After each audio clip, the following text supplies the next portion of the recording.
Hey listeners, it's Katie.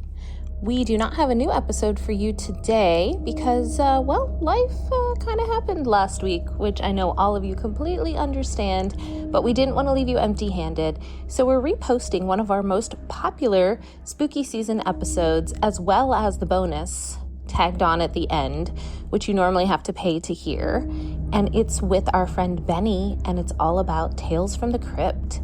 Please enjoy, and we'll be back next week with a brand new episode.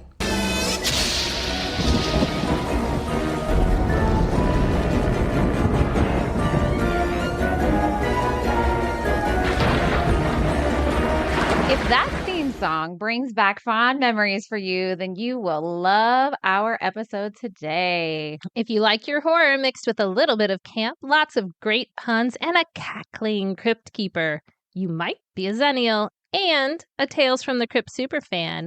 Hi, I'm Katie. And I'm Danny, and I just messed up our script again. You did. I'm just going with it, man. I do this all the time. I highlight it. I'm in yellow. Katie's in blue. We've been doing this for a year, and I still read your line. It's okay, at least. But then It's I'm fine. Ron Burgundy. And You are if Ron you give Burgundy. me words, I will say them. And I did not say, hi, I'm Danny. You're so good. I know, I'm getting All right, better. we're back on track now. Okay. Hey, I'm Katie again, and you're listening to Generation in Between, a Xennial podcast where we remember, revisit, and relearn all kinds of things related to our 80s childhoods and 90s teen young adulthoods. And today we are continuing on with our October episodes of Spooky Things. And we have another horror superfan here with us in the studio. It is the one, the only, the legendary Benjamin, aka Benny Benya.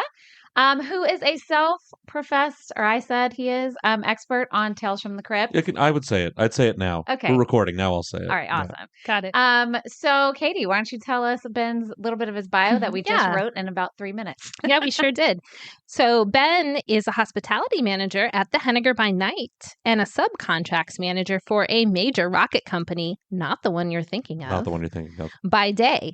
He used to work at Disney, and he's a huge pop culture fan, which is absolutely perfect for having him as a guest on the show. He knows, y'all don't even, I don't think, understand. If you know Ben, then you know he knows so much stuff about so many things. Mm-hmm. Sports, Everything. especially wrestling. Yep. Um, I'll be back later for a Yeah. different episode. Of yeah, this we'll have to podcast, do I'm one sure. We will. on 80s wrestling. He also knows so much about music, and he Well, he's has, a music history minor and spent some years working at the college radio station. So yeah, he knows. big ups KASC, The Blaze, 1260 AM. I don't know what any of that means, but It's yeah. 1330 now, but Okay. So he knows so many things about so many cool things. So, anyway, so we're so excited that Ben's here. We know Ben because he's another person that we met at the Henniger. Yep. I have been bartending under Ben's lead for the past couple years. Lots of fun. I can just imagine. lots of work. Lots is of getting lots of yelled at, work. I think, really. For real. For real. Lots of that. Not just kidding. Okay, so Ben, are you a Xennial? So I know the definition of Xennial, I think is a couple years actually before me, technically. Yeah. Okay. So I was born in 87. Yeah, so you're Okay. technically a millennial. Yeah. But I feel like Ben has a lot of Xennial knowledge because a lot of the things that you're into are I was relevant. raised and inundated very early in my life Yeah. on things that were already no longer topical by the time I was raised on them. Yeah. Yeah, That I had a makes lot sense. of catching up to do. Did you have older siblings, or was that your parents? No, I was an only child. Okay. This is like years and years and years of we're driving anywhere and my dad's just going to quiz me on every song on the radio, Mm. everything on TV, just constantly trying to get me to brush up on my knowledge. So See? It paid off. No one can beat you at Oh my wherever gosh. that place is. So- That was before we started recording. Yeah, we got to tell that So, okay, story. yes, so, go. like I said, Ben is a fountain of knowledge, of endless information that is very entertaining. You don't ever want to play trivia with Ben because he was telling us before we hit record. Mhm. Tell there's our a there's a listeners. brewery about 45 minutes north of where we are right now in Titusville that has done trivia for the last several years on Monday nights, and you always get rewards if you finish in first or second place. They literally put a post up on their board today that's with their revolving menu for their advertisement for Monday Night Trivia that says Monday Night Trivia, you can win prizes if Ben is not playing. which I think is hilarious. It's very Hilarious. kind of them. Nice praise. But I hate to admit that, I'm trying to be humble about it. It's trivia. There's nothing humble about trivia. Like, the truth is, I'll look at my wife, Melinda, and I'll say, okay, we don't have to try to win. Let's just have fun tonight. And then maybe like one category in, we've run the board. And I said, we're not losing. We're not giving this up to anybody. Plan change. We're winning right now. Yes. Oh my gosh. I love that. I know. So if you ever go to a bar and you see Ben is there playing trivia, just give up. Like, you're not going to win. It's just not going to happen. And if his wife is singing karaoke, don't even. Like, she'll win that. So we're hyper competitive in weirdly different ways. Yes, I love that. So anyway, okay, Katie, before we get into Tales from the Crypt. Yes. You are not a horror fan, and there were some things that you were not exposed to when I was, right? Mm-hmm. Right. So, have you ever seen Tales from the Crypt? I have not. Uh-oh. Ever. Okay. I know who the Crypt Keeper is. Okay, yeah. Because you at least recognize I'm him? alive. So Ben, I grew up in a very conservative household. Like, we barely watched TV. We weren't allowed to watch stuff. So as an adult now, I've gotten into like true crime. I've been an adult a long time. I was like, but now? No, just true crime's this been week. Well, It's been a actually, to that point, I just started reading my first Stephen King book. Oh no! I know. Right? It's all downhill from here. Like, I know. I think I was given my first Stephen King book when I was about 8, 9 I was years like old. 9. Yeah. Yeah. I've got a lot of catching up to do. It's okay because we talk about on this podcast, we revisit, remember, and sometimes we learn for the first time. That's right. And the thing is, I love spooky stuff. Like, I love it. Like, once I started to kind of be like, oh, this is okay. This is kind of fun. This is kind of cool to feel scared or whatever. I'm like all in. Yeah. I've just never encountered this program. There's... and I am 95 years old. I suppose I'll give you a pass because in our age what we're in, where access to information is instant and it's everywhere, you've actually touched on a franchise that lays dormant and has for over almost 20 years at this point, and a little bit longer. And there's, if we want to get into it, if you want to wait, we can. There are tons of reasons for why, many of which are boring, and I can try to sum them up as quickly as possible. But like as we go through it, so historically, shows based on a 1950s comic book. Okay. Which I did bring some that gifts is so here, cool. Some Hallmark gifts. No, I'm excited. We do have show and tell. We'll have pictures of all the fun things you brought. Don't worry, everyone. I'll be very careful. EC's the name of the. You don't have to be careful. They're reprints. They're worth exactly what they say they're worth. $3. $3 and $6 on the next one though. That was money. Oh. Because at one point that was near mint until I started reading it. But the EC Entertaining Comic Company, which was a pet project for William M. Gaines and his co-producing partner Al Feldstein, they made these comic books back in the 1940s. They were educational comics. Oh. And they were doing like Bible stories and war crimes and like Law and Order prior to Law and Order in comic book form. You had 8 pages to tell a short story. You'd tell 3 or 4 of them. 50s hit. They're not really enjoying. They're not seeing a lot of the fruits of their labor. They change the name of the company to an entertaining comic, and they start inserting horror stories into their comics. And then they just say, we're going pure horror stories. So they do the 3 main horror lines, which would become, they would first release The Crypt of Terror, which would become Tales from the Crypt. And then they would have The Haunt of Fear and The Vault of Horror. They did science fiction comics. They had Weird Science, Weird Fantasy. And then one that was just called Weird Science Fantasy. There were 3 different ones. And then they also had what were called suspense stories. They published, churning out 4, 5, 6 titles a month in all of these lines in the 50s. And prior to television being a problem, prior to video games being a problem, America's youth getting their hands on these comic books made them more popular than ever, but also like the enemy of the state. So they ended up getting shut down. The comic book code, the Comics Authority Code, basically was launched out of their demise, in which we can't have kids reading violent, gory, bloody, people getting their heads cut off on comic book covers were marketing to children. But weren't they making can't have Bible that. stories? Because there's a lot of that there. Yeah, but those weren't selling because they're. I don't think the Bible gets like Frankenstein in it, So, yeah. It's not That's exactly the interesting. same. So for many years, the franchise was known. Many of the greatest horror legends today, Stephen King, Mm-hmm. grew up idolizing the horror stories of the 1950s, and these were the comics that they all loved. So there was a movie made by Amicus Films in the 1970s that had Peter Cushing in it. It's very boring. It's very dry, and it's very British. And they did a Vault of Horror movie as well, which were all based on the stories that were in the comics that were owned by William M. Gaines.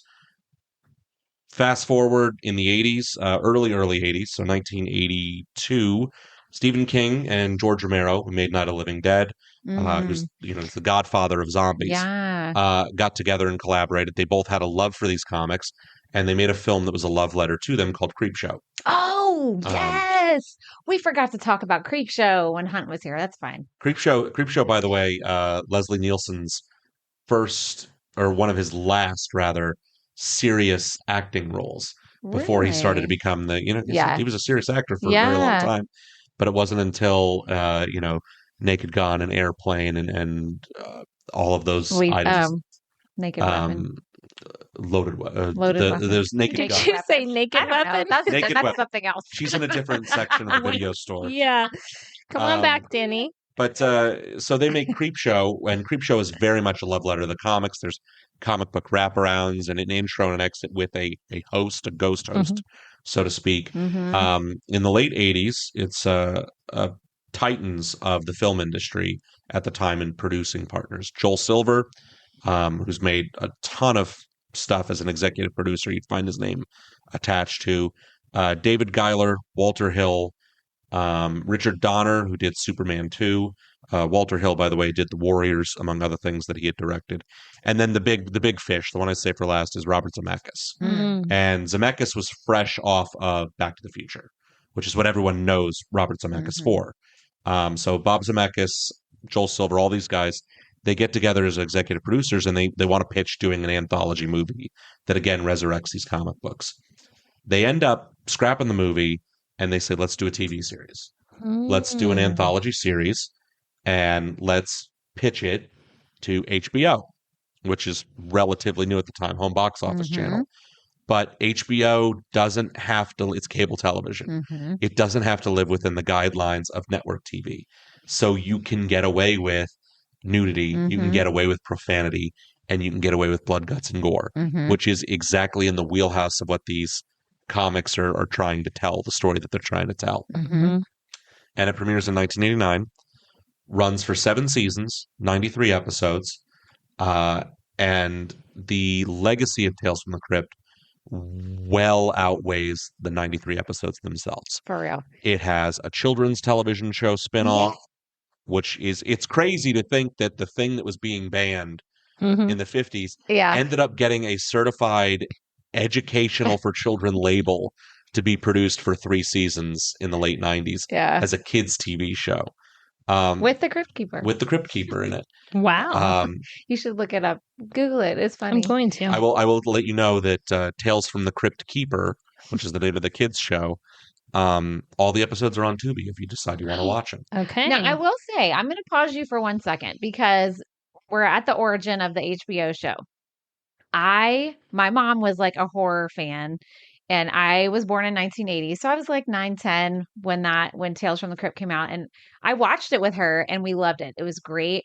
He, like, the Crypt Keeper, my mom like loved him because he always has like these really funny, like, ridiculous puns in the beginning and end of the show.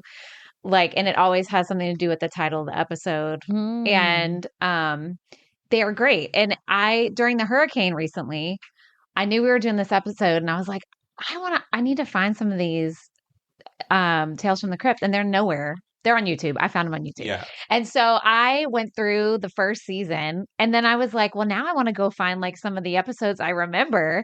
And I just kept watching them. And I'm like, man, the show holds up. It's still good. So like, the craziness of how you can't, that's just it. Accessibility is so weird because the licensing issues for where this is now, there were VHS releases of like compilations of episodes, Right. but they never released, in the days of VHS, you weren't getting home video releases of any show. Mm-hmm. We tend to take it for granted now, but like no shows are available in their entirety on VHS. But then in 2005, they did start releasing every couple of months one of the 7 seasons. Warner Brothers had the distribution rights from HBO. Mhm. HBO had put it in syndication on like Sci-Fi and Chiller and other channels, but all those channels had to edit for content. So you weren't getting yeah. the full episodes. In the last 15 years, there's been a number of attempts at rebooting it. There's been a number of attempts at new licensing. When Bill Gaines died in the 90s, he would have let anybody do whatever he wanted with his content. But his family and Tales from the Crypt Holdings is a lot more stringent. So like the copyright legality of the adapted stories are all still owned by the Gaines family. They don't license it out. They don't make it available. So that falls through. HBO still has the rights to the original episodes, but that's distribution through Warner Brothers Discovery, whose president hates media, if you didn't know. Warner Brothers Discovery wakes up every day, and I think everybody feels like they're already 6 feet under. The movies are owned by Universal.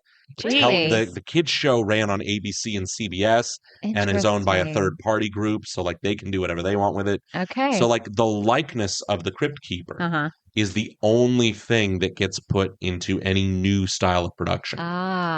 The likeness of the Crypt Keeper on the live action Okay. is so that's it's so bizarre because YouTube Yeah. is the one place where The one place. Find them all. anytime anything either slips into A, the public domain, or B, like completely unfindable in a physical media, YouTube will just post it on YouTube.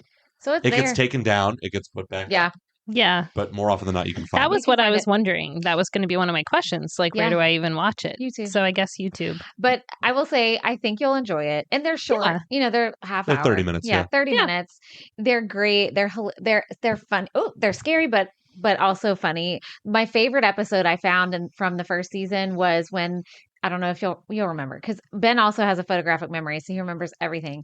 So the episode, I think it was called 9 Lives.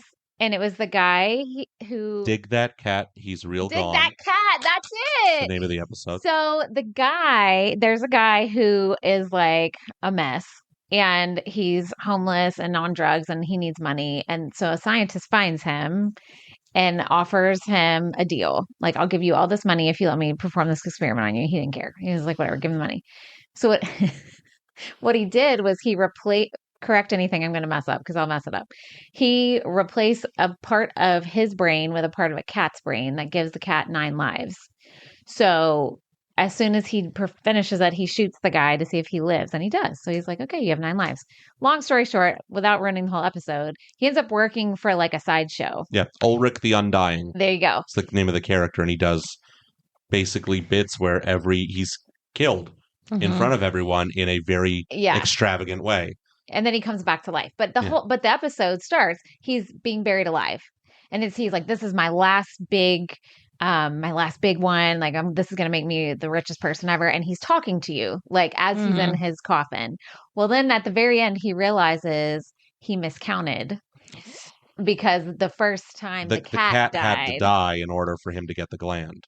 So he only has 8. Like, oh no! And so that's the end of the episode. He's like, "Shit, I'm like really dead." And so, anyway, that's awesome. So it's like they're really good. They're funny. They're sometimes kind of risque. They're and a lot of them. I mean, every single episode, with 2 exceptions of the 93, are adapted from one of the EC comics. A lot of them are modernized, but some of them are directly adapted. The comics are all what's called preachies, or funny for a company that was making Bible comics. Or just desserts, meaning do bad things. Bad things will happen to you, generally in an ironic or fitting manner.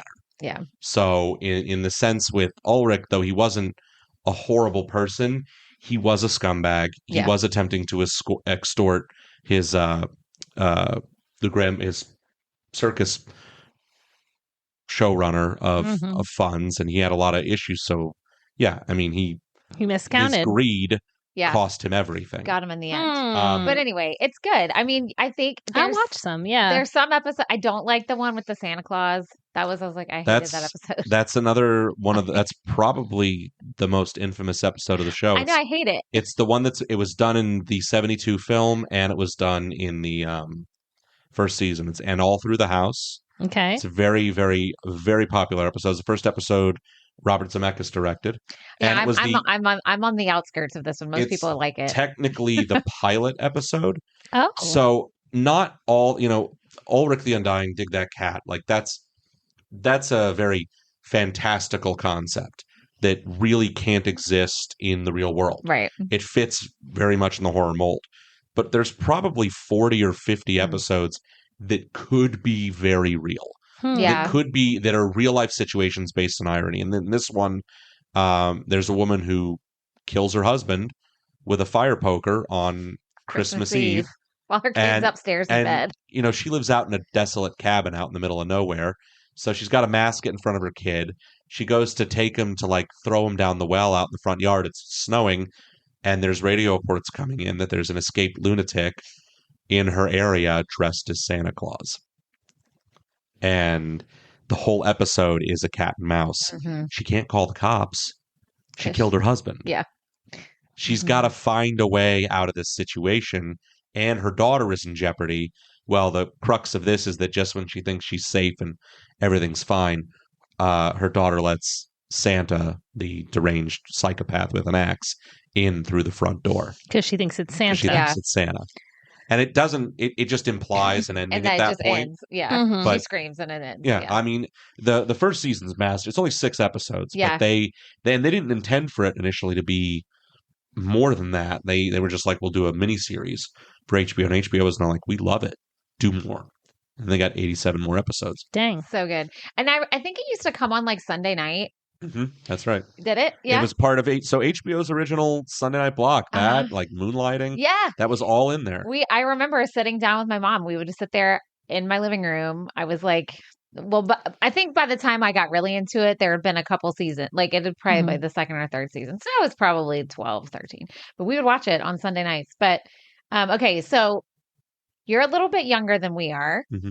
So did you see Tales from the Crypt when it originally aired? Yes. Okay. So, and that's controversial to, I'm sure.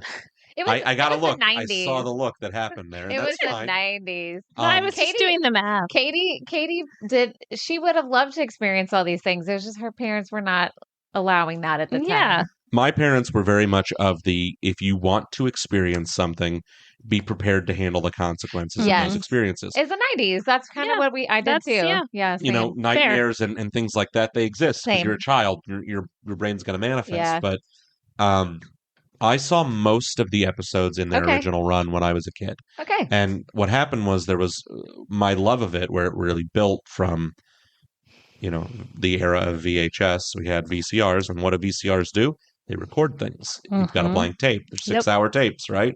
So one Halloween night in either 91 or 92, HBO ran a 6-hour marathon. And it was basically just episodes from season 3. Uh-huh. I mean, there were a couple others, but it was basically just all the episodes in season 3 in sequence, which I wouldn't learn until, much later in life. And I kept this tape and I kept this VCR for a decade afterwards. Even in the 2000s, it wasn't not getting rid of the VCR. I would just watch this tape because it was also the only way I had the physical media to watch episodes. Yep. So I could watch those 12 episodes. I could probably say every word of if I was pressed to do so, because it's in your mind. It's stuck at all times. So you were pretty young. You were 8. Is that what you said? I was probably 4 or 5 when I was exposed to it, to be perfectly honest. Yeah, it could be the early 90s. We're talking 91, 92. I would have been 4 or 5. Right. But then watching through the show ran through 96. Yeah. So then you were a little older. Yeah. Mm-hmm. It's really crazy because the peak of popularity and the peak of eyeballs watching this show and this product and seeing the Crypt Keeper become a crossover. Mm-hmm. He's in Casper. Yeah. I was showing that the other day. It's behind the bar. He's a Right. cameo in I Casper. It's a totally kids forgot movie. about that. Right. Yes. You know, He was everywhere. He was like in beer ads, right? He was in Bud Light ads. That's Yeah. right. There's Bud Light ads that people still sell them online. Join me Yes. for a cold one with him holding up 2 beers. Yeah. I mean, he was a crossover icon. Yeah. But that is mid-90s. That's when they canceled the show. Yeah. And the reason for canceling the show is insane. They did it because they wanted to do 2 things. The executive producers said, we want to transition this back to the way we wanted it, which is as standalone movies. Oh. We'll do movies. And they intended to do a trilogy of films, but that got, I don't know how much time we have. That got blown up. It's our podcast. We have as much time as we want. The first, they did a movie called Demon Knight, which is one of my favorite films of all time. I remember Demon Knight. I have here the novelization of Demon Knight. Nice. Which was not an easy find because there's not a lot of copies of something like this. Yeah, where'd you find it? Many years of searching eBay and Amazon, That's then awesome. haggling with someone to sell it to me.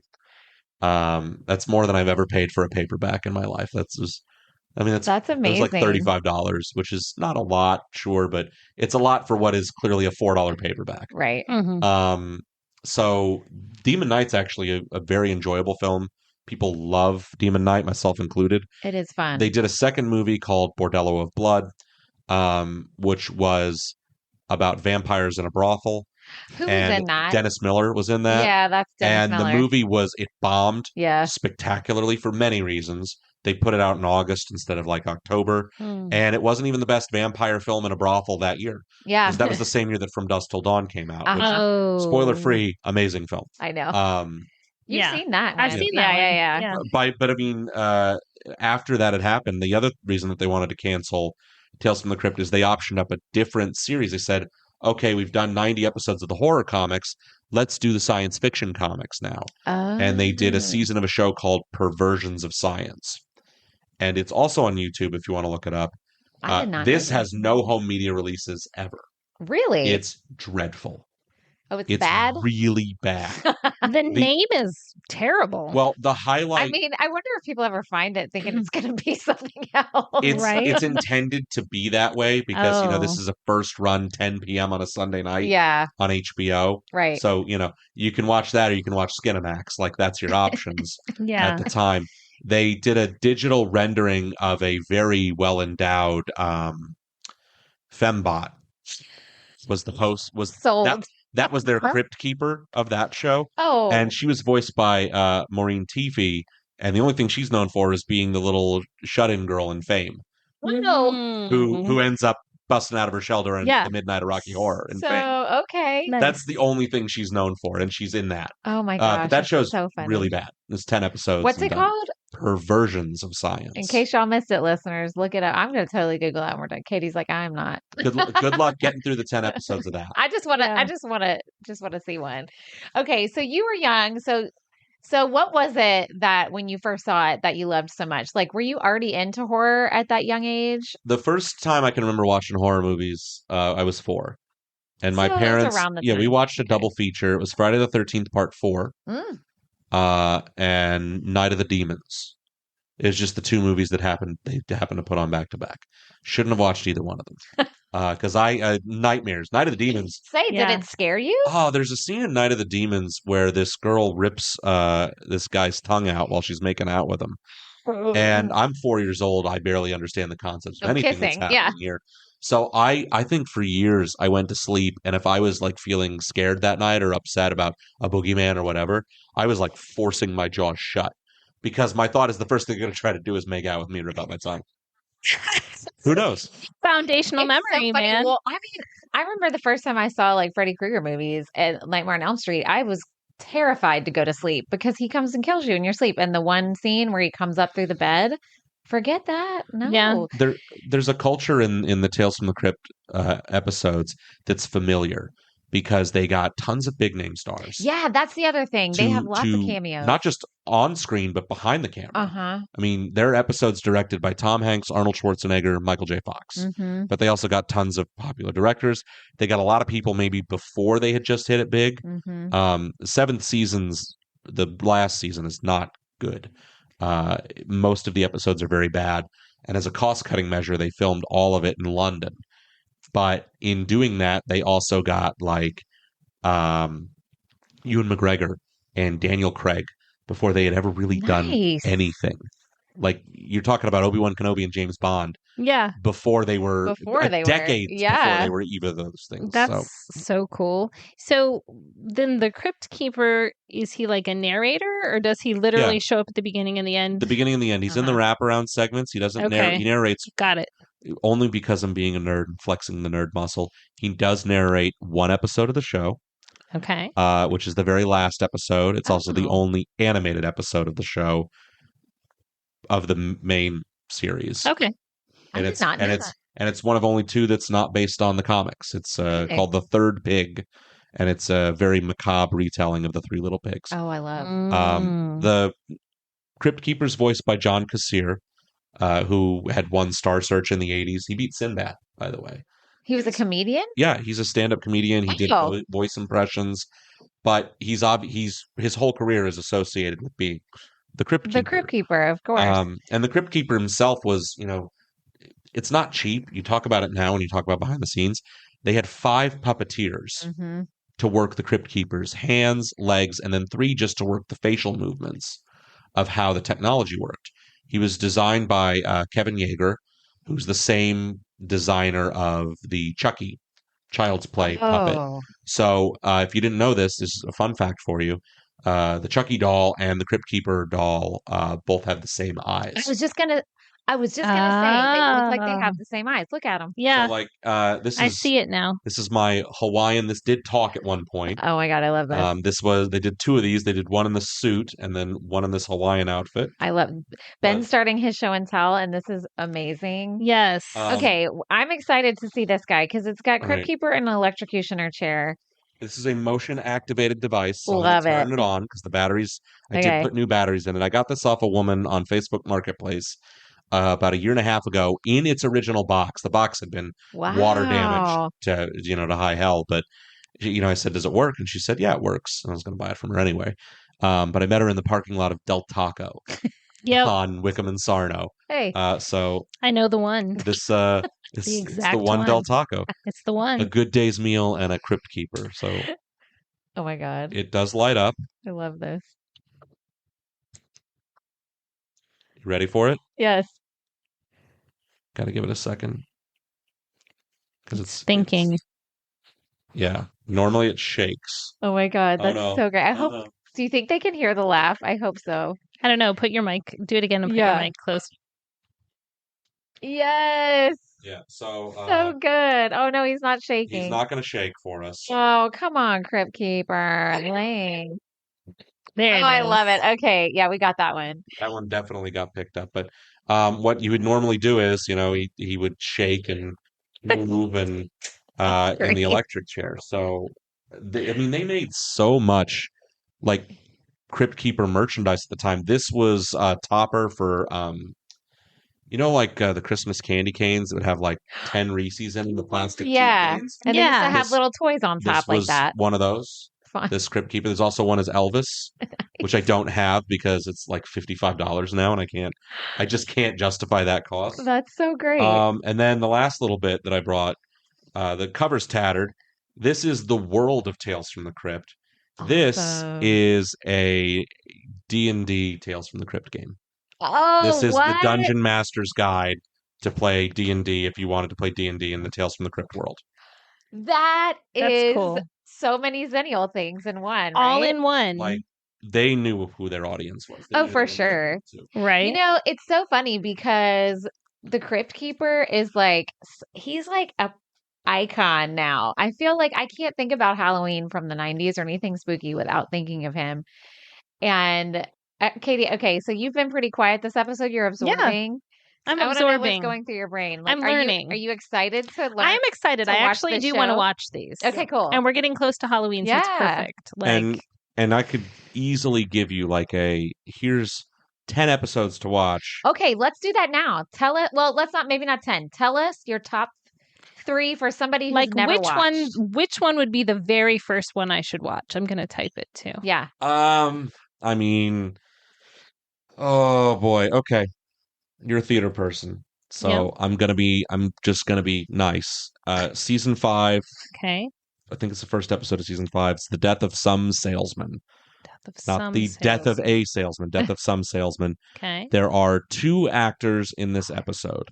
One of them is Ed Begley Jr. Yes. playing a door-to-door swindling traveling salesman. He is absolutely just a hustler. Love it. And the other actor playing every member of a rundown, not so simple farm family. He plays Ma, he plays Pa, and he plays the daughter. It's Tim Curry. Oh my God. Tim Curry has come up in every one of our episodes for the past month. Every spooky episode, which I know No, because it started with Labyrinth. I think Labyrinth is spooky though. Oh my God. Is Labyrinth spooky? I mean, you have a lead villain named the Goblin King. Thank you. So every time I say that, she's like, "Well, that one doesn't count." But that kicked off her spooky season. Okay. All right. Whatever. But Tim Curry was talked about there. And then we talked about Legend. We talked about Legend, which Yeah. I haven't. Another 80s Tim Curry Which I haven't classic. seen, but apparently I need to because he's hot. He's as a hot Satan. Just So saying. I'm there. You don't get many hot Satans. You really don't. Although Hades from Hades Town is really I haven't hot. seen that Okay. yet. Well. But So maybe anyways. it's a thing. But that's neither here nor Neither there. here But nor anyway, there. Tim Curry is very Tim popular. Curry. on I'm our- there. I'm there. I'm gonna watch Yeah, that one. would be a top. That's a top tenner for sure. I mean, I can give you 100 episodes. Give me one more. I'm going to give you one that you wouldn't think. It's season 3 because again, it's Okay. one of my favorites, and you're in theater, so I'm Mhm. giving you this specifically because you're a theater person. Mhm. It's called Top Billing, Ooh. and it stars John Lovitz, Oh. Bruce Boxleitner from Babylon 5, and John Aston, who's the Mhm. original Gomez Addams. And it is about Lovitz is a struggling actor, and Bruce Boxleitner is not. And despite the fact that Lovitz thinks he has more talent and ability, he can't seem to get a part because he doesn't have the look. And this is brought up over and over again. And he finally goes on auditions for this off Broadway production of Hamlet that's being directed by John Aston, who is insane. He's unhinged. He's an amazing part of it. You ever want to work with a director and think they're a nightmare? Work with John Aston in this episode. And he goes to audition for him, and Bruce Boxleitner goes to audition for him just to prove that he can get the role over him because he has the look. And he does get the role, but without any spoilers. Remember, it's Hamlet. Oh, they're doing. Okay. So the jealousy puts Lovitz into overdrive. So while it's based in some level of reality, the ending, that preachy, is just so over the top, balls out insane. Okay. It's really fun. It's a fun I'm episode. excited. I'll give you one more. We Let's said do it. 3. That was only 2. Yeah. Yeah. Give us another one. The finale of season 6, Okay. which also means it's the last great episode of the show, Because season is 7's bad. called You Murderer. And it's very specifically you, murderer, which is also a play on words. This is like Robert Zemeckis' magnum opus. He had just finished doing Forrest Gump, which was lauded more than anything for a lot of the technological and cinematography advances Zemeckis had made to have Forrest in with, regular people of the time, JFK and such. Mhm. And it was flawless at the time to see on cinema. Now we don't think anything about it. You Murderer stars Humphrey Bogart, except that Humphrey Bogart is very obviously dead for many years. And it also has Isabella Rossellini in it Oh wow. Yeah. as a wonderful callback. But the whole episode is a love letter to Casablanca and Humphrey Bogart, done from Bogart's point of view. Great episode. That's awesome. Great Okay. episode. Okay. Fantastic. these are And great. really just a showcase for Zemeckis to say, look at all this technology Look I how can amazing use. I am. Yeah. The Look what episode I'm also doing. has the beginning of the episode is a Forrest Gump parody where the Crypt Keeper, you talked about his puns, he calls himself Fearest Gump. And he offers you, if you'd like something from his box of chocolates. Oh my God. Yes. That's awesome. I Um, freaking love it. He offers it to Alfred Hitchcock, by the way, because Nice. that's the other punchline is it's this show's in the same vein as Alfred Hitchcock Presents and Okay. The Twilight Zone. Yeah. Mhm. Oh, yeah. So Yeah. but for a modern age, not to knock those, they're classics. Tales from the Crypt has a lot of things that have held up because we like monsters, we like madmen, we like Mhm. mayhem, we like boobs, butts, and gore. Like and you're getting all of it. Well, there you go. It's true. Societally, you didn't get all that stuff back when, but now you do. Now you do. Boobs, I love it. 90s boobs, kicked butts, that door and open. gore. The 80s kicked the door open, and then That's Tales from the true. Crypt held it open for another That's decade. right. I love that. Freaking love that. Okay, so that's some of your favorite episodes. What are Okay. And you said season 7 not Season good. 7's rough. What's your absolute least favorite episode? It is a season 7 episode. It's called Kidnapper, or The Kidnapper. And it's Steve Coogan, who is mostly known for comedy. Okay. You'd recognize him if you saw him. He was in Tropic Thunder, and he did a lot of other stuff. But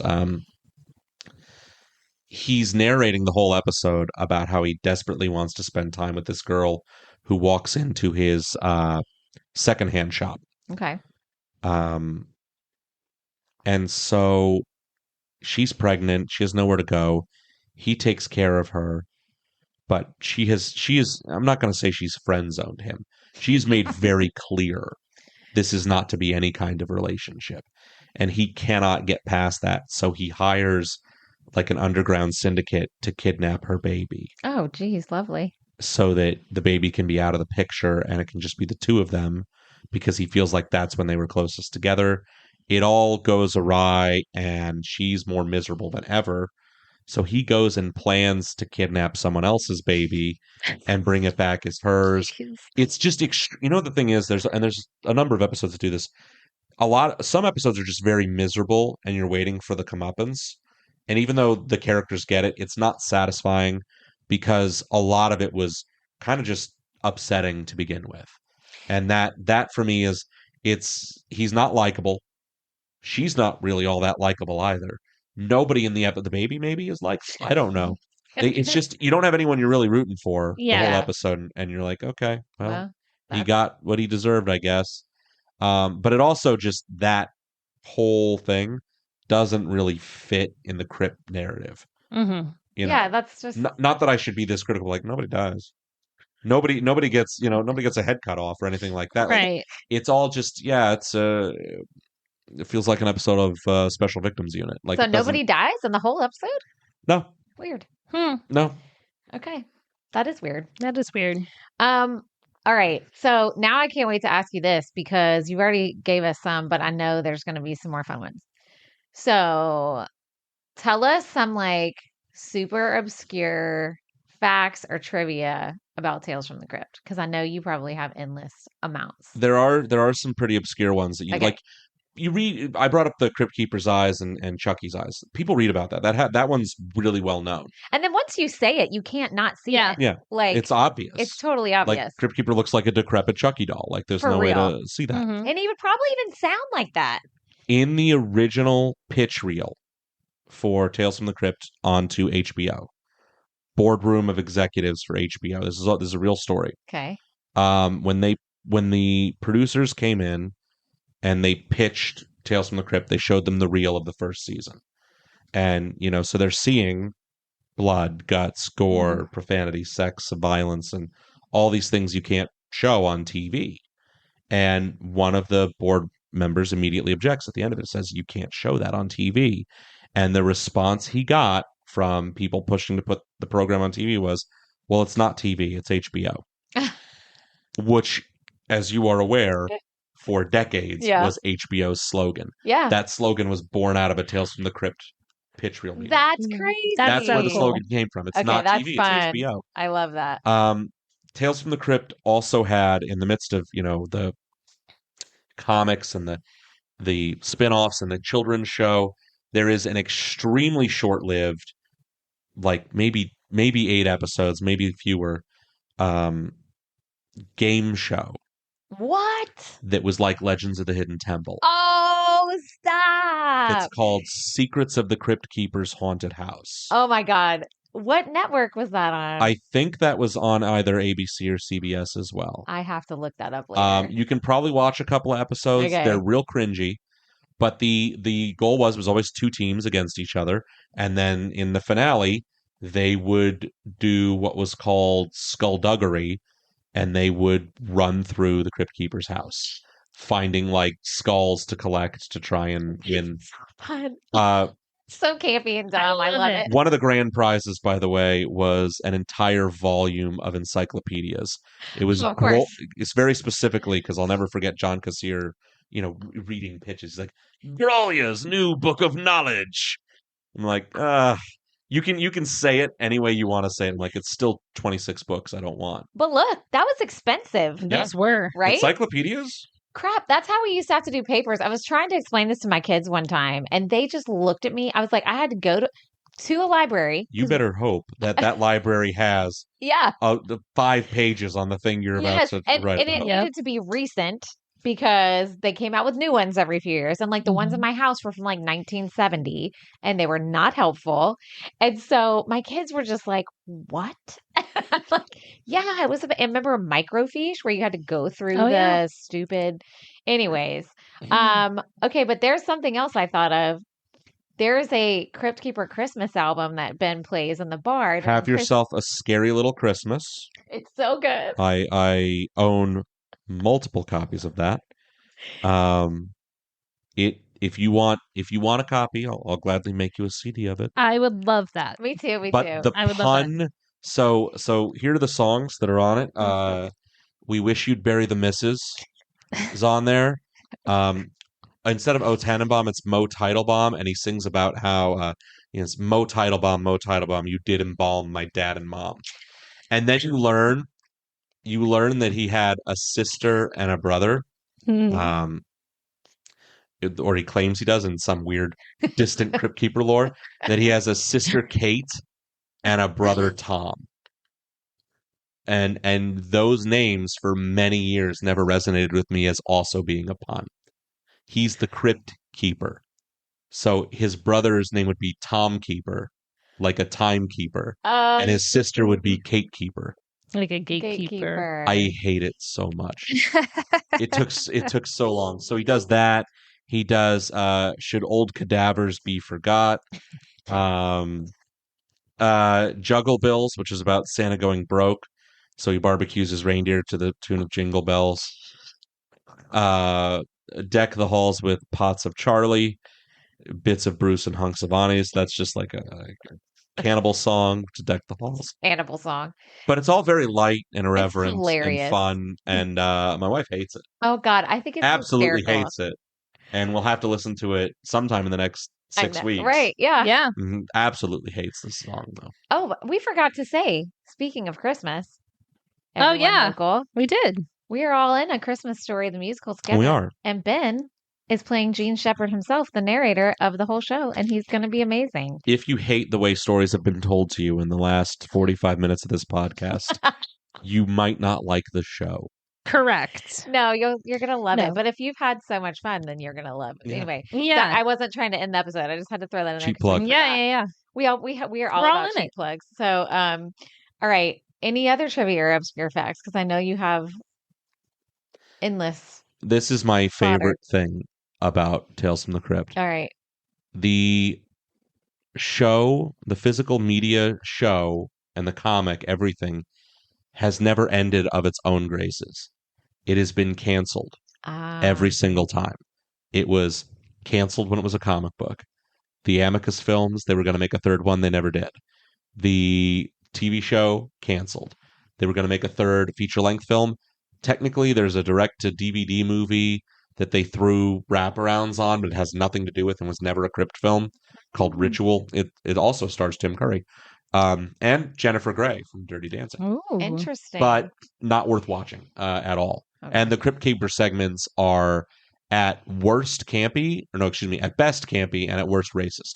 Yeah, he does. It's a Jamaican Crypt Keeper. Oh, and it's real bad. Oh, So don't watch it. All right. But then the animated show ran for 2 seasons, then got canceled, then got picked up for a 3rd season by a different network and got canceled again. And then the game show got canceled too. I want to. They never just gradually ended their run. They got canceled every time. People are just like, no more. I do remember the cartoon, but the game show I have to look up. I know you hate cartoons, Katie, but you might have to look it up. I might have to. The game show sounds great. It is educational. The first 2 seasons of the animated show are still. What's weird is that the first 2 seasons are still based on the comics. The 3rd season, that newest one, is all original stories, and it's very, very there's an episode called All Booked Up that is basically about a kid who doesn't want to do his book report. And in the third season, the Crypt Keeper, he's animated. He's very green and blue and has yellow hair. He's different looking. But in the third season, he doesn't just do the wraparounds. He's like constantly a pivotal character in the episodes as well. And he plays the librarian. So when the kid comes to the library to check out books, it's I think it's Huckleberry Finn, The Man in the Iron Mask, and Frankenstein are the 3 books he has to choose from, and he doesn't want to read any of them. So then the Crypt Keeper gives him this mystic book that opens a portal and tries to suck him in. And when the kid's like crying for help, he's like, "Oh, help, the book's sucking me in." The Crypt Keeper, as the librarian's like, "Yes, good literature has a tendency to do that." Like just letting this kid fall to his fate. And then he goes through all 3 books and he learns a bunch that's not in the movies, right? And all that. It's like, oh, it's educational. Tricked me. I love I thought I was just having fun. That is so great. See, cartoons, Katie, they're not bad. I didn't say they were bad. It has value. Yeah. So what do you want to ask Ben? Oh gosh. Well, I wanted to ask about the episode, so that was really, really good. Yeah. So have you found any other franchises, I guess in horror or just in real life, that you like as well as this one? Yeah. Okay. I love the Child's Play franchise. Okay. I love the Chucky movies. A lot of that and the television show. And even though it's off the rails most of the time and way far gone, a lot of that comes from the fact that the series creator, Don Mancini, has been with it throughout its run, and that he has, everyone he casts in these movies and episodes of this show are family. He's got Academy Award-winning people like Brad Dourif and nominated people like Jennifer Tilly who just follow him through all of this and are amazing actors doing, playing loopy killer dolls. Like, it's so stupid. It's funny. But I would put up a lot of stuff. I mean, I have a room in our house. It's a man cave to most people, but we call it the Crypt. Yeah. And it is dedicated to horror science fiction media. Nice. It's really cool. Troy, when we walked in there last year around this time, Troy was like, "Oh my God, this is so cool." And because Troy has his own lore, but not he doesn't get to display as much as Ben does. And it's like, he was like, it's supposed to be a guest room. There's technically a futon in there. It's really cool. Do people like to sleep in there though? The lights are off. You can't see any of that stuff. It's all psychological. But it's there. And he also has a bar in there too. I mean, yeah, there's a bar in there. So if it comes right down to it, you can knock yourself out. Like little whiskey. It's not there. I love the Friday the 13th franchise. Okay. Even though it's historically one of the most derivative franchises, not just of its source material, but of itself. Mm-hmm. It's just copy paste. Every film is the same film. It's just copy paste. I love the nightmare stuff. I've gotten to love Halloween more, but I talk endless shit about Halloween. That's my least favorite of those franchises. I'm not a Halloween. Well, that's one where the producing partners stayed through it. Mustafa Akkad did the whole series, but everyone who made the films just scrapped what happened in the last film, so there's no continuity whatsoever. And there's like time riffs, and I'll draw a picture when we're done, and you'll see what I mean. People who know me really intensely know how much I love drawing this line graph. So okay, well, I'm excited. We'll put I love a line graph. Don't worry. Our next guest that we're having next time is he is a horror fan like you, and he's coming on to talk about how the 80s and 90s slasher films have true crime, real life true crime connections. So I don't like true crime. I like fake stuff. So Katie's excited because she loves true crime. Yeah. I'm dreading it. I will clarify. I don't love that crime happens. No, I know. But I'm fascinated. There's a fascination with the actual, Yeah. Because you see these things in movies and television, Correct. But then when you actually hear about it, you're like, this is wild. Yeah. That's it. It's like I said, I like that, which is why I think I'll enjoy this show, Tales from the Crypt. I just love a good story that sucks you in and is told well. And the best thing is if you find an episode or two that you're watching and you don't enjoy it, it's over in 22 minutes. Right. That's also very good. Not a huge commitment level there. You don't break a sweat. Yeah. Being like, oh, well, whatever. I guess that wasn't my favorite one. I'll go to my next one. But it's also super easy to binge because they're short. Because they're short. So you're just like, Oh yeah, let me watch that. That's like during the hurricane. I just watched and my laptop died. I was like, okay, well, You're like, well, I guess I'll take a break. I was gonna Awesome. add. Oh, I know. I have one more question because we've been talking to him for an hour, so we'll cut you. Oh, we also forgot to say that Katie's AC is broke, It's hot as heck in here. and I right am now. like parts of me are sweating, and like I'm not Yeah. excited about. We're at the studio, so it's not at my house, thank God, because children and pets. But Oh man. yeah, Anyway, it's so hot sorry. in here. Katie was saying she's like, oh, we gotta love that we have a guest on, and the AC is broke. Hunt came on last time, and a giant cockroach like jumped out of the kitchen. Yeah, just like out of nowhere. I was like, wow, people are really gonna want to keep coming back to my place. Yeah. Oh man, it's Florida. What are you gonna pitfalls will? Yeah, I don't know. You have no. Don't tell our next guest. Yeah, I don't know. I don't know. Anyways, okay. My last question for you, Ben, because you have so much fun Tales from the Crypt items. Mm-hmm. And then if you have anything you want to add, please do, because I know you have your little notes. My notes are inconsequential. That was just a list of episodes to remind myself if I forgot anything. What is your favorite piece of Tales from the Crypt memorabilia that you own? That's super easy. Okay. It's very, very easy for me to name. So I own a lot of Tales from the Crypt memorabilia. I know. And I think up until that 6-hour VHS got destroyed over time, the answer easily would have been that unlabeled tape that holds so many memories that my parents let me record. Like that was really something. Some years ago, one of my best friends, who I worked with at Disney, her name was Connie. She's a fantastic artist. She hand sketched a picture of the Crypt Keeper for me on like 8x10. She just did a pencil drawing of the Crypt Keeper, and I got it framed and kept it on my wall. And then when we went together to Spooky Empire one year to go hang out and meet, celebrities. Back before a lot of the con scene had become almost unlivable with the amount of people that go now. Yeah. We went and I talked to John Kassir for like 45 minutes because I was nerding out. I don't like to do that with celebrities, but like with people will pay thousands of dollars for Taylor Swift tickets. And I'm like, $75 to talk to John Kassir for 45 minutes. Let's go. I think that's amazing. I would fangirl over. Look, we've talked about that in past episodes. I would. Anybody that I loved that I could pay $75 and talk to for 45 minutes, I would totally nerd out. He autographed it. It was the piece I brought with me. Yeah, she was like, of all the things, you're not going to bring any of your posters, your lemons. I'm like, no, this is much more personal. So it was really, really cool. If I ever meet him again, I will bring with me. My mother made this, and I'll show it to you at some point. Kind of a Demon Knight drive-in theater background art piece that she made a couple years ago. And if I ever meet him again, that's the next thing I'll have him go sign.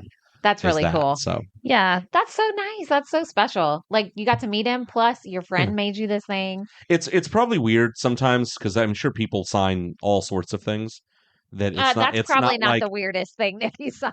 No, that's the good thing. It doesn't rank as high as like sign my personal flesh or something like that, Exactly. That's very cool though. Well, thank you, Ben, for coming on. I think we've already got like a zillion spin-off ideas for when he's back and the AC's working. Oh my God, we promise. And we're going to keep Ben for a couple more minutes for our patron episode, for our bonus.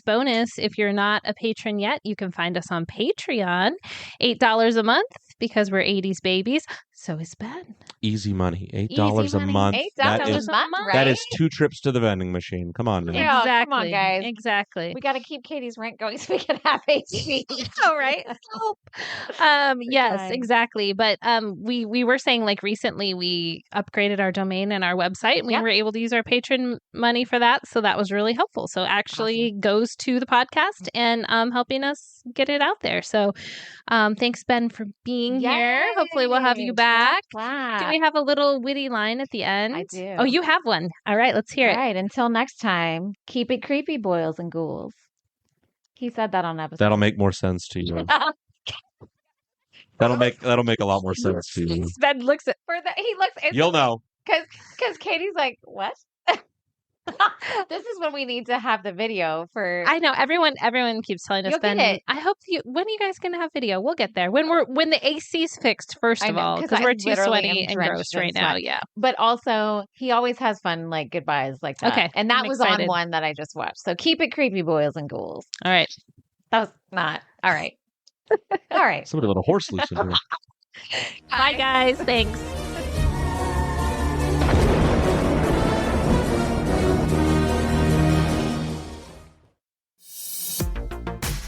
Hello, patrons. Welcome to our bonus episode, our bonus after show. Never fear, Benny is still here, or maybe you should fear. I'm getting my second wind. There you go. Another hour coming up. Maybe not. Sometimes it goes long. I mean, there have been times where we're like, oh, yeah, we're doing Patron right now, not like a real one. Yeah, well, So whatever. go where the wind takes you. That's right. And When there's no wind in here, so that means you're going to sit here. Reminder, the air is very still. There was one time they were putting a roof on when we were recording. Oh, yeah. Do you remember that time? Yeah, we're really good with. And then there was like one time weird sounds were just coming through, but that's a different story. Danny doesn't like to think about that this room might be haunted, but sometimes there's a piano over there. Sounds come through the piano. It's fine. No, you got to have a certain school of thinking about what is and isn't haunted, though, right? Oh, yeah. But that. Like, certainly for a place to be haunted, someone would have had to have died in that place. Right. Which I don't think anybody's died here. You don't know that. I don't know. I should look. You know, Poltergeist had it was on a burial ground. That's a good point. You don't know. Maybe in this unit, exactly. You moved the headstones, but you left the bodies. See? Oh, I didn't think about that.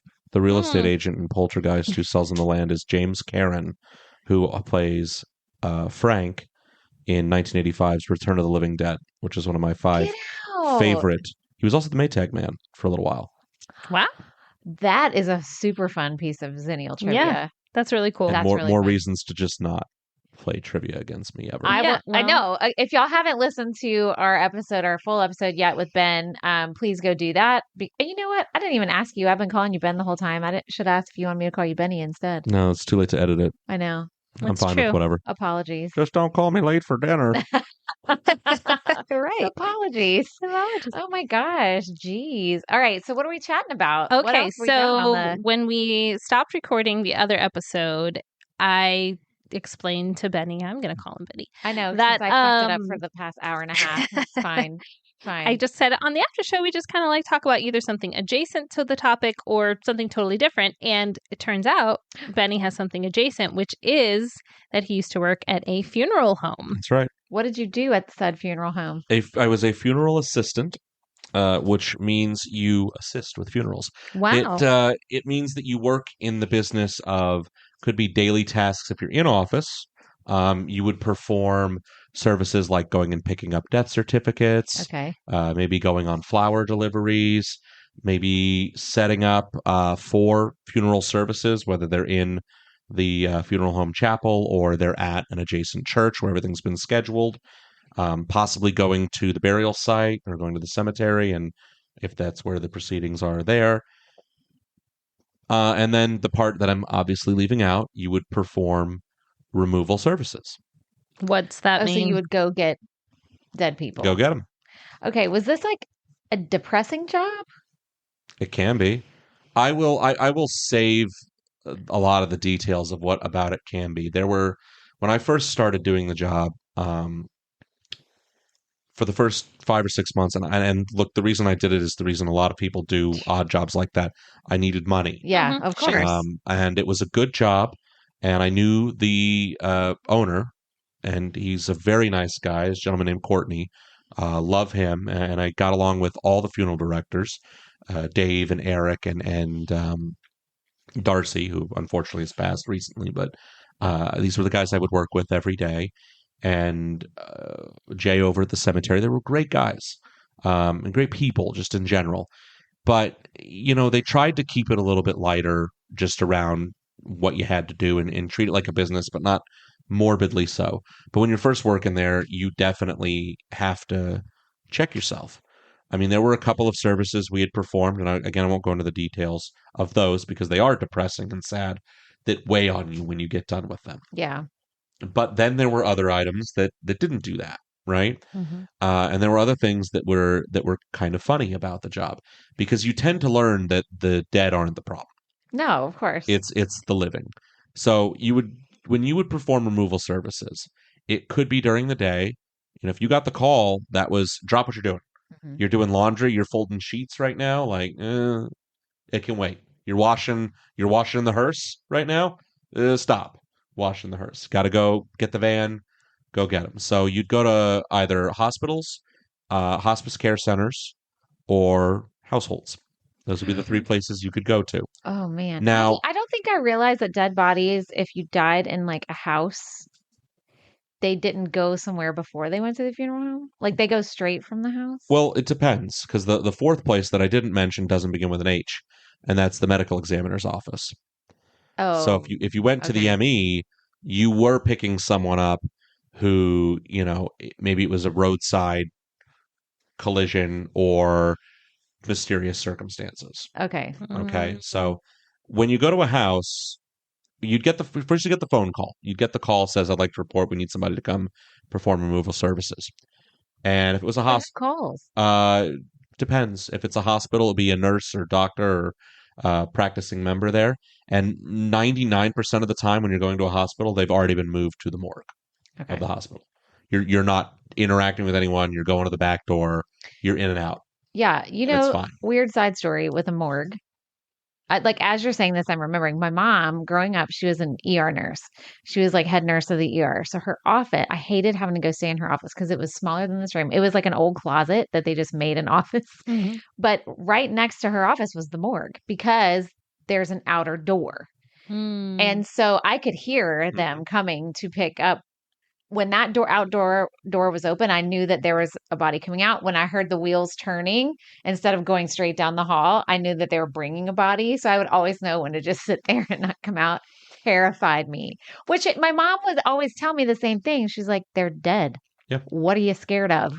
I don't not to be insensitive, but right? No, I mean, yeah. Anyway, so as you're talking about morgue, I'm visualizing that hospital and you like beep beep beep coming. Here comes through Benny. that door. Through that door. So when you got the call, if it was a nurse or a doctor, you'd be like, it's fine. Probably going to, like official place. Very rarely. Not to say that it doesn't happen. You're going to get somebody off of an operating table, right? Very rarely. You're going to be going to the morgue almost every single time. Okay. Like the only time you would get somebody in that situation, truthfully, is if they didn't have space in the morgue for whatever reason. Because we're not the only game in town. Right. Yeah. Oh. People just dying to get in there. So, they're not all winners, Danny. They're not all winners. I need my drum set. Where's my drum set? It came in later. When you go to a hospice care facility, you would be called by, again, a practicing nurse or someone on staff. Families might be there. You may have to greet them. It's when your feeling about the job morphed, when you realize you were working for, a better purpose for people. You were providing them support in a time where they weren't necessarily good with the support or good mentally. Things have just happened. Generally, when you went to a hospice care facility, though, you were dealing with very reasonable, very good, very nice people, because, and I maintain this, if you've ever had a loved one, myself included, in hospice previously, the worst feeling is admitting them into hospice in the first place. It's knowing that you lost the battle, right? Or that you are losing, that you're at the point of, we cannot change what's going to happen, but we can try to make them comfortable. Right. That's much worse.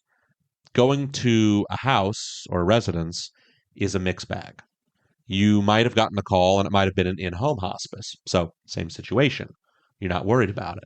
But then you'd get the call, and there would be plenty of times you'd get the call and it would be, this is Officer James from the police department. We've got one. I'm like, are they in bed? Are they on the floor? Are they at the bottom of a staircase? Are they in the shower? Are they in a position where they're easy to lift? How much do you think they weigh? Because you never knew. Now, the rule of houses was, whereas with hospitals and hospice care facilities, only one person would go and you'd do the job by yourself. You needed to send two people. It's a security thing and also just a measurable thing. So again, that would be during the day shift. If you worked the night shift, the rules were very simple. 5 p.m. to 8 a.m., you're on call. Stay in town and stay sober. That's all we ask you to do. At any point between 5 p.m. and 8 a.m., you could get called. If you don't get called, you're going to make a minimum amount of money every night just for being on call. Okay. You're automatically paid this amount every night for being on call.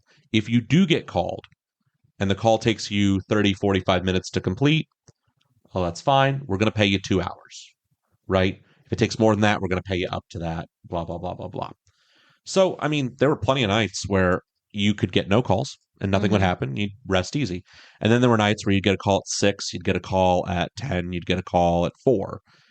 And like, that's disruptive sleep pretty bad, but you probably did like 3 hours of work got paid maybe 8 or 9 hours of work. So you're not in bad. You look at those as positives. You always get the call at 2 a.m. You got to put on, and if you don't know, I'm not just going out there in a tank top and shorts, Hey, I'm here to pick up the body. Cigarette hanging out your mouth. So I'm getting up, you brush my teeth, comb my hair. I don't have time to shower. I got to go, Put on the 3-piece suit, spray down my funk and my body so that I don't smell horrible. Not that carting around a dead body is going to help. It's weird the things we worry about. Yeah. I know. So you get in the van and you're like, oh, they're out in the middle of field and or they're in some farm 25 minutes away. They're not conveniently 5 minutes from where the van is. Of course. And you're the whole time in your brain, you're like, oh, I'm so tired. I hate this. This sucks. Blah blah blah blah blah.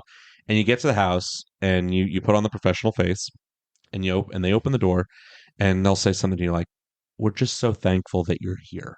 Aww. And all of your self-absorbed narcissism washes away when you realize someone is having a worse day than you are. Yeah. And you are here to help them. And there were plenty of times I ended up in places with people who I knew. And it wasn't awkward because it was a professional environment. I want to tell you really quickly about a very specific trip that I had made. I could tell you 2 of them, but one of them involves a new guy who refused to grab a pantsless man around the ankles because it was, so it gets 2 of us. It's a big guy. He had a heart attack in his home. Oh. He clearly had a heart attack trying to put on his pants. Oh. He was going commando under the pants. So he's on the bed, back down, he's face up, and he's got like one leg up, his pants around his ankle, and he's just hanging out. I mean, what else? I mean, it's the human anatomy in its most natural form. Correct.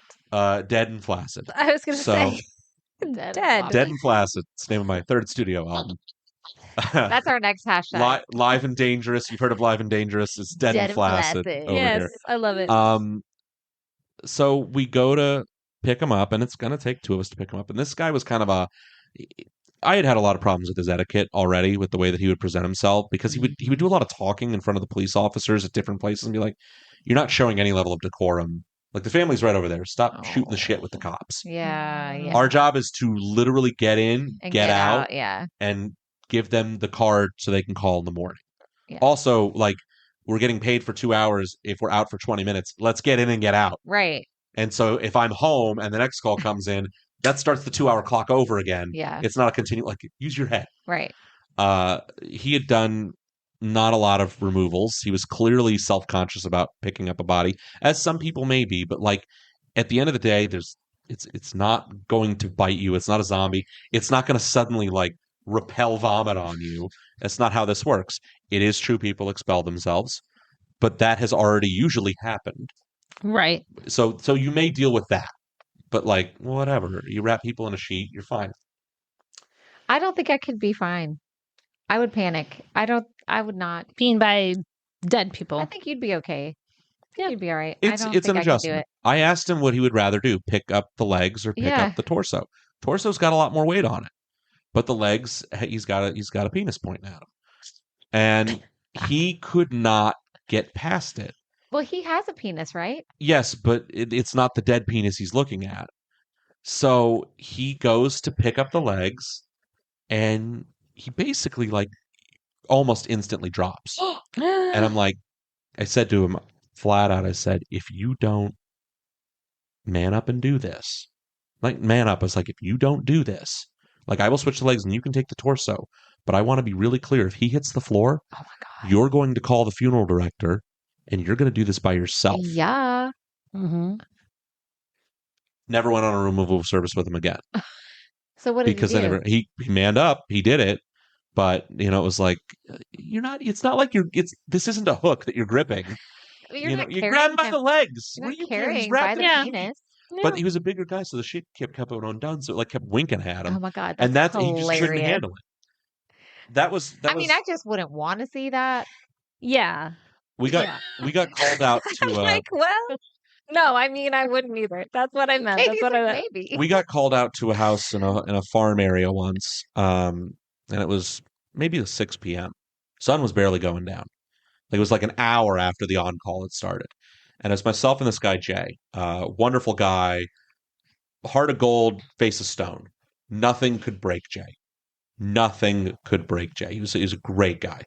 And we get called out to this farmhouse where he was a hospice care removal, old man. Fine. Should be easy. Drive out there, 25, 30 minutes. We get there. We walk in, and it's a big main room. There's a half wall right here next to the door we walked in. There's a half wall, and they've got just all this food, all these people. It's like potluck style. They got music on in the background. It's a big, big wall back. So I'm thinking, he's probably out back and everybody's over. We're not going to mourn his death. We're going to celebrate his life. And I'm like, great. I love your attitude, love your spirit, love all that. So, we get in, we talk to the guys. They're like, yeah, everybody's just over. We're sharing memories, having a good time, having food. I'm like, cool. The food spread's going all the way back and around. It's just this big hall with the half wall to our left. And we say, okay, can you take us to him so we can remove him? U-turn around the half wall. He's in the room with all the food. What? He's in the room with all the celebrating. His and you die, you lose your jaw muscle. So he's in the room. Oh my word. Uncovered. No. Laying there. What? And they're just having a party around him. Like having a cocktail with grandpa just died right there. No. An old hootenanny. Oh my. So when we're there to remove him, it's time to remove him. His wife is there. And, we say to her, you want to take a moment. The hospice nurse is still there as well. And she takes a moment. It's very nice. People kind of watch and congregate. And then she steps back and it's fine. And we go to wrap him. Everything's fine. We've got like 30 people watching us. We wrap him. We get him on the gurney. And he had been... It's not always requested, but there are times where they'll ask us to do the flag for service. And at that time, I believe we had one to do. So we go to put the flag over top as we're going to wheel him out. And his wife just like all of a sudden catastrophically faints. Oh. And as she does, 4 or 5 people go gather around her. We've got him strapped down at this point. And the hospice nurse, I look at Jay like, what do we do? Jay looks at me, stone face is like, just throws his hands up like, I don't know. And the hospice nurse is like, go. We get out, we get him loaded in, we start driving back, and Jay, 5 minutes in, total silence, looks back at me and says, probably could have hung around for a few more minutes, would have gotten a twofer. It was the first time I'd ever heard him crack a joke in my life. And it broke the tension because the whole situation was so bizarre. I mean, I'm just picturing, like, what would you do in a situation like that? Like, party around a dead body, then the wife passes out, everybody's watching you, trying to do your job. I don't know. Yeah, and your job is to remove the person who's already deceased. Yeah. I mean, and you're being delicate to a point, obviously. Like, I need to be forceful with someone who's, I'd recovered little old ladies who were probably 70 pounds at the time of their passing. They were very old. They lived a full life. So, you get back to put them into refrigeration and you're just clutching the sheets and bent, gorilla press top shelf. you're not hurting them, you're not doing anything like that, but it's part of the nature of the business. Like, it's what you're doing, but you're very careful. You make sure to take care of people's loved ones. Yeah. You hear about it all the time, like, oh, well, we're going to take them into our care. That literally means our care. Yeah. We're not going to sit here, and it's what I said to the guy when he almost dropped him. I'm like, you're not allowed. This is not an option. Yeah, What happens if okay. we drop them? That's not an option. Yeah. It's not an option for two reasons. One, having to explain it. Mm-hmm. Two, physically getting someone off of the floor, the literal terminology of dead weight. I wouldn't wish it on anybody. No. Oh my gosh. No. Have you Get a seen forklift. and maybe it's not that funny now that I'm listening to you now, but the recent SNL skit where they have the dead body on the water slide? I don't think I have. Play it for you, but essentially it's they're standing at the top of the slide and an old man walked all the steps. The skit is that this man walked up all these steps and then had a heart attack at the top. So he's at the top of the water slide. So there's the two lifeguards and the EMTs, and they're like, wow, sure, a lot of stairs.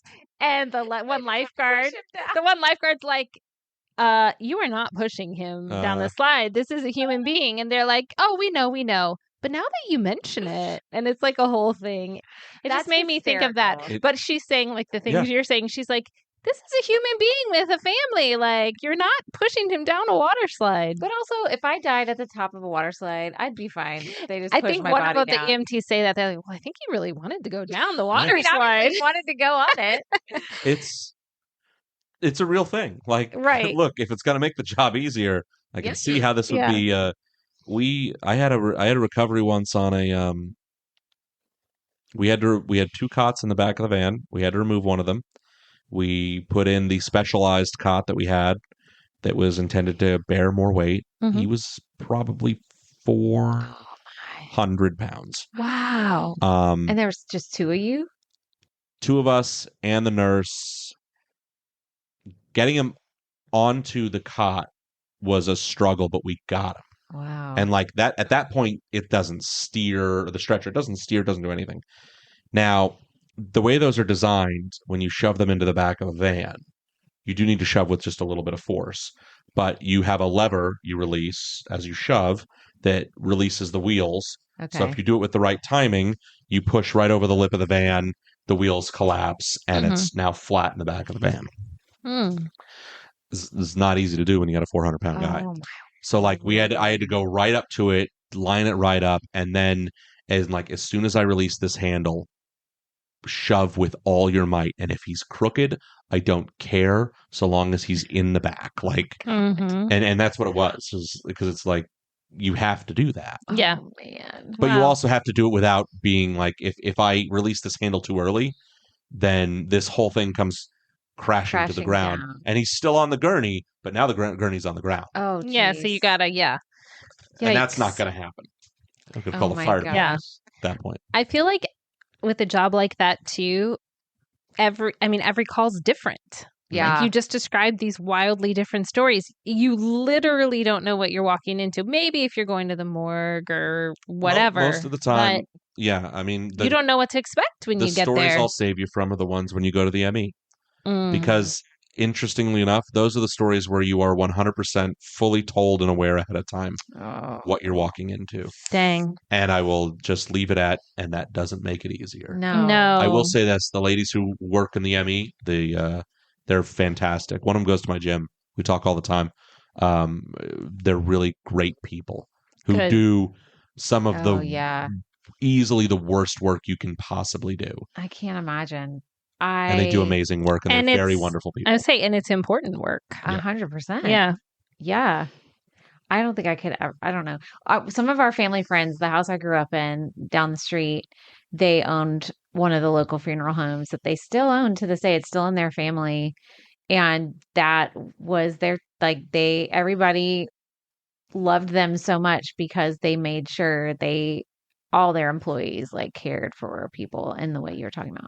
But my sister they had a daughter who was my older sister's age, and they would go to work sometimes and play in the display room they would play hide and seek in the caskets, and they would get in jeez. trouble all the time. Yeah. They'd be like, Terry and Tara, are y'all playing hide and seek in the casket room again? Not again. Oh my God. I don't run from my history with it. They do they still do, usually once a year around Christmas, they'll do a candlelight vigil at the because it's co-branded funeral home and cemetery that they work at, and they'll do a vigil at the cemetery. And if I'm not, obligated to anything, I will go every year Oh, that's for nice. it and attend and support them. Well, that, and they also have hot cocoa there. I mean, They have a recipe for hot cocoa that's really something. free hot cocoa. They're not just funeral directors and No. people. Well, They make hot cocoa. at the time when I was working there and assisting, because you also help in the prep room with a lot of prep. Yeah. Got to make people look good.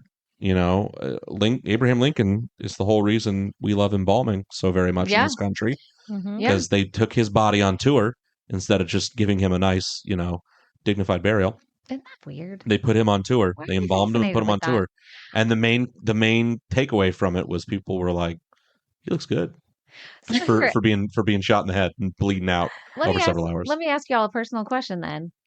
Do you want to have an open This is so fucking morbid. We never get this morbid This is- on this show. When we record after dark, this is the first time we've recorded after dark. Weird. The witching hour already. The witching hour. The hot witching hour. My sister and I were talking about this because I was like, I just want to be cremated. Like, I don't want you to waste the time nor money. But my sister's like, hell no, make me look good, put me on display and cry over my casket. Like, we're so different. So I'm curious. Gosh, that's tricky.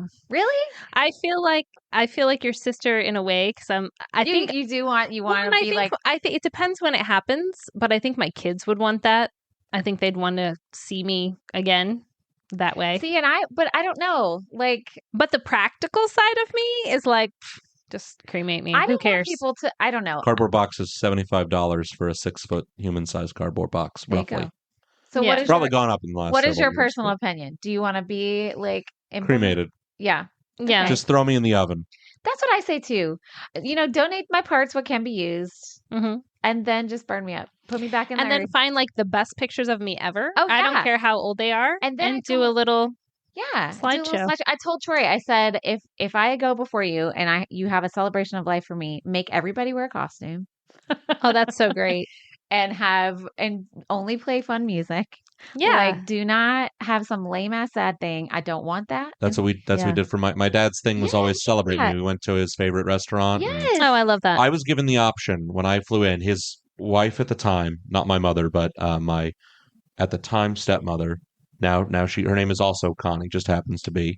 And she'll be down here in a couple of weeks for A Christmas Story. Yay! Hey. Welcome, Connie. But when he passed, she gave me the option when I flew up to see him, and I thought about it, and it really hurt me because just thinking about it. Did you see him? And I said no, I don't. I didn't either when I was a kid. because I won't get into the sob story, but like I had known what he had gone through in the last couple. It was very sudden to everyone, but when you look at how he lived his last 6 or 9 months on Earth, I don't think it was that sudden to him.